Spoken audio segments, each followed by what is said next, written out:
ini saya akan mereview mesin bed dryer kami yang untuk kali ini sistem pemanasan menggunakan tungku kayu bakar. Tapi di sini saya juga sudah menyiapkan mesin blower jumbo kapasitas 1 ton dengan sistem operasional pemanasan gas LPG.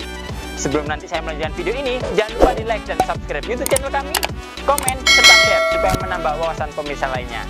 Dan jangan lupa download aplikasi kami di Play Store atau App Store untuk mempermudah Anda dalam mengetahui produk-produk mengering dari kami.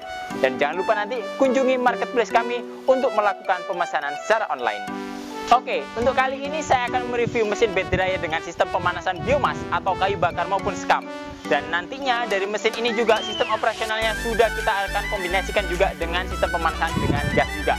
Jadi nanti untuk bed dryer kapasitas 1 ton ini, itu mesin pemanasnya bisa menggunakan yang seperti ini, sistem biomas, ataupun yang ini juga, sistem pemanasan gas LPG. Oke, langsung saja. Untuk yang pertama saya di sini akan menjelaskan mengenai sistem operasional dari sistem pemanasan biomas atau kayu bakar maupun skam. Jadi di sini ada tungku pembakaran. Tungku pembakaran sendiri di sini adalah tempat untuk kita memasukkan material dari kayunya atau skamnya. Yang nantinya untuk material-material itu sebagai sumber panas untuk sirkulasi pemanasan dalam ruangan bed dryer sendiri. Di dalam tungku ini sudah ada nanti pipa-pipa penghubung yang terlihat seperti ini, ada lubang-lubang juga yang akan dialiri oleh udara. Udara itu dari luar masuk ke dalam pipa yang disedot oleh blower penyedot ini. Di mana di sini sudah didukung juga dengan termometer untuk kita mengetahui suhu berapa input yang sudah masuk di ruangan bed dryer sendiri.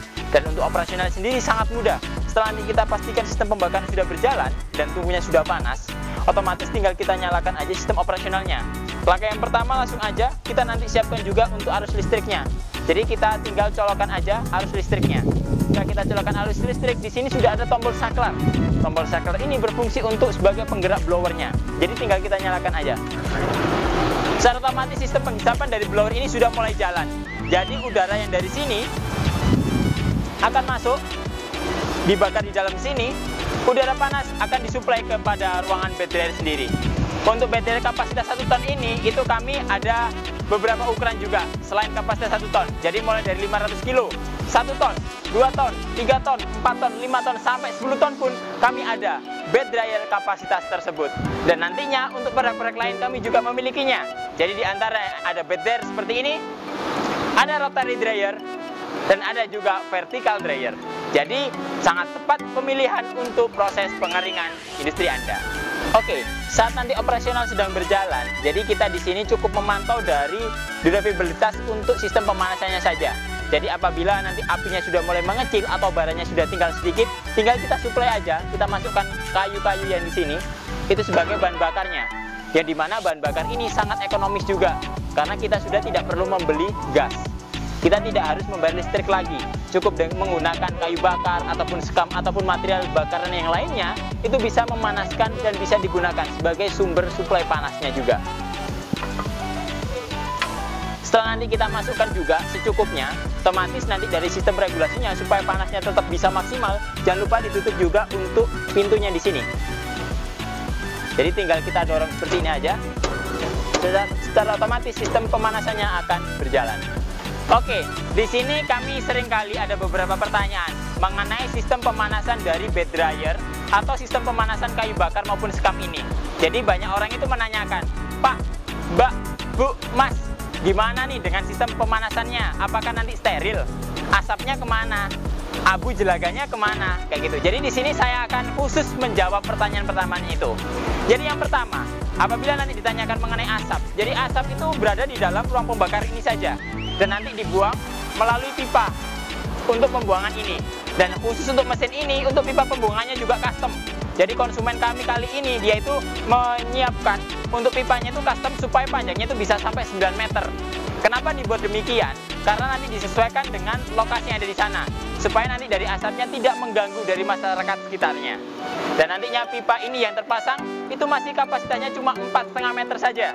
Jadi nanti ada pipa tambahannya yang sudah kami letakkan di sebelahnya juga ini. Oke, kembali lagi menjawab pertanyaan dari yang tadi pertama. Setelah nanti asapnya otomatis sudah kebuang, berarti asap itu tidak ikut masuk ke dalam ruangan pengering. Karena kenapa? Ruangan sini tertutup. Asap cuma alokasinya buang keluar aja melalui pipa pembuangan ini.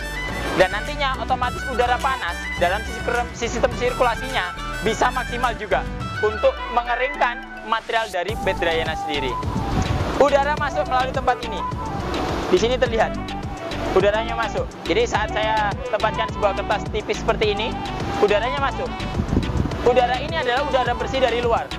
Di mana udara bersih dari luar ini itu memasuki pipa-pipa yang sudah ada di dalam dari tungku pemanasannya ini. Saat tungku pemanasan ini sudah berjalan, panasnya sudah maksimal, otomatis udara panas akan masuk ke sini.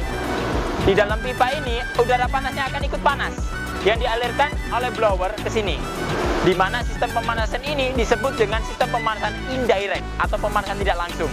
Secara otomatis asap, bau sangit, debu, jelaga tidak akan masuk dalam sistem sirkulasi untuk pengaringannya. Dan nantinya mesin ini sangat aman juga dan praktis.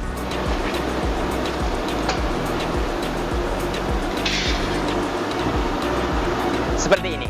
Jadi otomatis udara atau tisu yang saya masukkan tadi, kertasnya itu akan langsung masuk ke ruangan bed dryernya sana. Dan panasnya akan lebih maksimal saat nanti kayu bakar ataupun sekam yang kita masukkan di sini itu semakin banyak. Semakin banyak bahan bakarnya, semakin panas mesin ini dan efektif untuk penggunaannya. Dari sistem pemanasan sudah berjalan tadi, untuk mengetahui abu jelaganya itu bagaimana, di sini sudah ada tempat penampungannya di bagian bawah.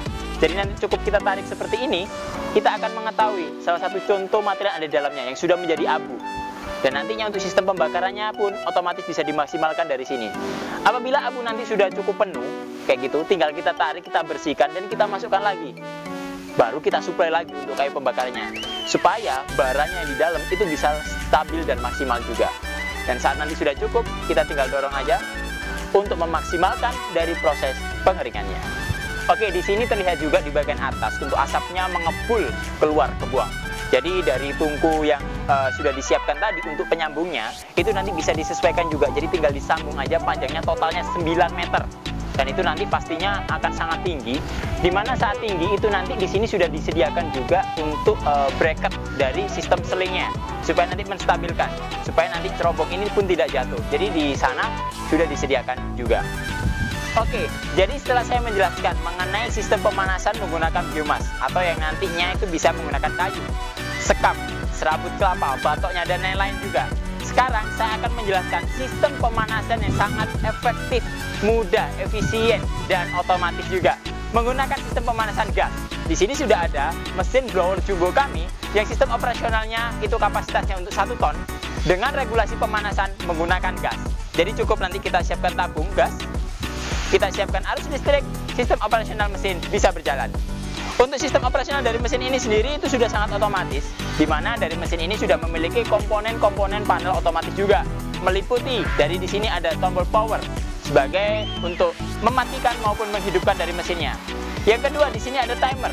Timer sendiri mengatur dari sistem operasional mesin ini atau waktu yang ditentukan. Dan di sini ada termokontrol. Termokontrol sendiri mengatur dari suhu panas outputnya mesin sampai berapa, mulai dari 30 derajat sampai 110 derajat. Jadi bisa disesuaikan untuk proses pengeringannya. Selain itu juga di sini sudah ada 2 lampu indikator. Untuk yang hijau adalah indikator sistem operasional dari mesin. Saat nanti mesinnya itu berjalan, lampu indikator mesin akan menyala, yang hijau. Dan yang merah, di sini adalah lampu indikator dari sistem burnernya atau pemanasannya. Jadi saat pemanasan berjalan, burner lampu indikatornya akan menyala. Dan saat nanti suhu yang ditentukan sudah tercapai, sistem operasionalnya untuk burner lamp-nya telah mati. Kita langsung coba saja. Jadi yang pertama sudah kita siapkan tabung juga untuk sistem pemanasannya, dan nantinya dikoneksikan dengan selang regulator. Di sini langsung kita coba untuk operasional dari mesinnya.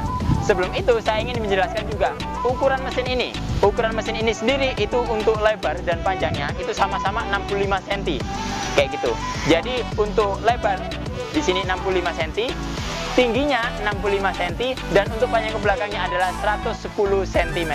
Jadi nanti bisa disesuaikan dengan kebutuhannya. Dan untuk operasionalnya tinggal kita colokkan. Baru kita atur dari timernya.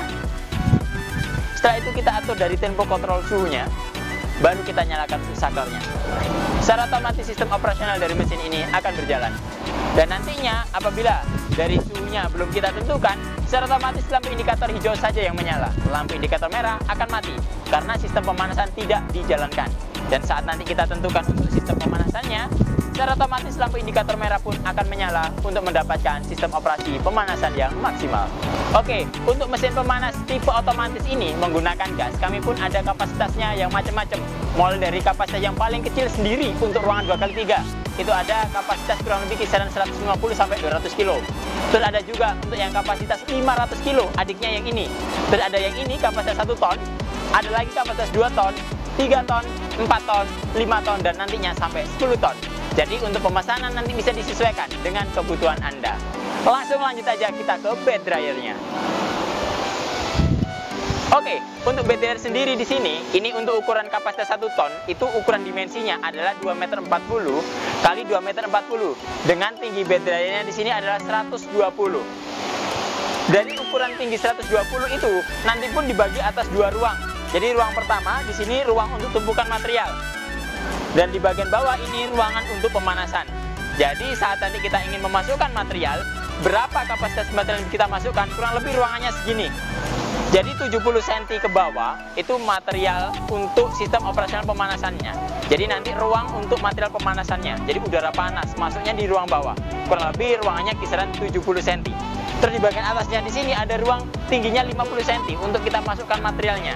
Dan untuk kapasitas 1 ton sendiri itu adalah kapasitas material umum yang biasanya kita sebut untuk jagung, padi, biji-bijian, dan lainnya. Jadi jangan lupa apabila nanti contohnya nih kapasitasnya, oh ternyata yang dimasukkan bulu kayak gitu, otomatis yang masuk dalam ruangan ini bukan 1 ton bulu. Kalau 1 ton bulu mungkin bisa setinggi gunung. Jadi nanti untuk kapasitasnya disesuaikan dengan berat jenis materialnya juga. Dan nantinya di dalam bed dryer ini sudah dilapisi juga dengan kasa untuk penampungnya. Otomatis sirkulasi udara panas bisa maksimal dari bawah, tembus ke atas, dan langsung menguap, mengurai untuk memaksimalkan dari proses pengeringannya. Selain itu juga di bagian ujung, seperti ini di bagian sampingnya, sudah ada jendela untuk mengeluarkan materialnya. Jadi otomatis material bisa dikeluarkan dari sini. Dan apabila saat prosesi pengeringan berjalan, tinggal kita tutup aja. Dan sistem operasional bisa dimaksimalkan. Oke, jadi apabila dari sistem operasional telah selesai, cukup kita matikan atau kita cek juga dari masing-masing mesin ini. Untuk mematikan sistem operasional dari mesin ini, yang pertama bisa melalui dari timernya. Jadi nanti apabila waktunya sudah habis, secara otomatis mesinnya akan mati. Apabila dari waktu proses pengeringannya dirasa sudah kering, dari tanpa menunggu timernya habis, cukup kita matikan dari sakarnya saja. Secara otomatis sistem operasionalnya telah selesai. Dan nantinya untuk mengetahui dari tungku pemanasan ini sendiri, cukup kita buka dari sini saja. Kita cek seperti ini, berarti sudah aman untuk kita sudahi dari sistem operasional pengeringannya. Oke, mungkin itu dulu yang dapat kami sampaikan. Apabila nanti ada pertanyaan seputar dari mesin-mesin pengering, silakan isi kolom komentar di bawah ini. Dan jangan lupa nanti di like dan subscribe YouTube channel kami, komen, serta share supaya menambah wawasan pemirsa lainnya. Dan jangan lupa download aplikasi kami di Play Store ataupun App Store untuk mempermudah Anda dalam mengetahui produk-produk pengering dari Raja Pengering. Dan nanti jangan lupa kunjungi marketplace kami untuk melakukan pemesanan secara online. Ketemu lagi dengan saya Ade, sampai jumpa.